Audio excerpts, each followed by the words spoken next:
बाज अपनी प्रजाति का सबसे ताकतवर पक्षी होता है। विशाल पंख, नुकीली चोंच और मजबूत पंजे मिलकर इसे सबसे बड़ा शिकारी पक्षी बनाते हैं। बाज की उम्र 70 साल होती है, लेकिन ये 70 साल की उम्र उसे यूं ही नहीं मिलती।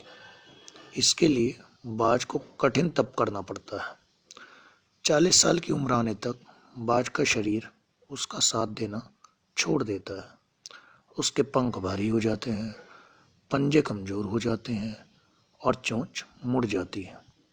इस समय बाज उड़ नहीं पाता, क्योंकि पंख भारी होने से उसका शरीर भारी हो जाता है, और शिकार नहीं कर पाता क्योंकि पंजे और चोंच कमजोर हो जाते हैं। इस समय बाज के पास 3 रास्ते होते हैं।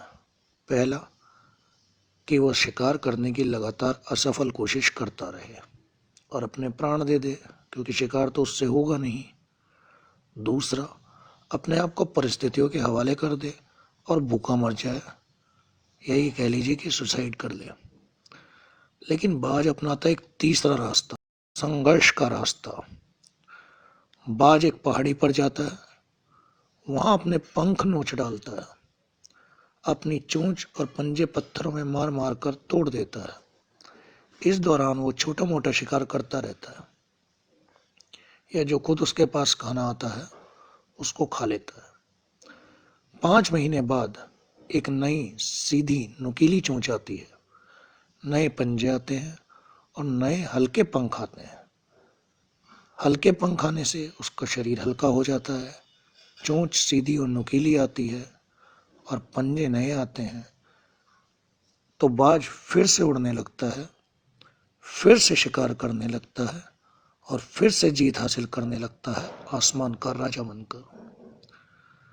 बाज की कहानी हमें सिखाती है कि हमें कभी हार नहीं माननी चाहिए।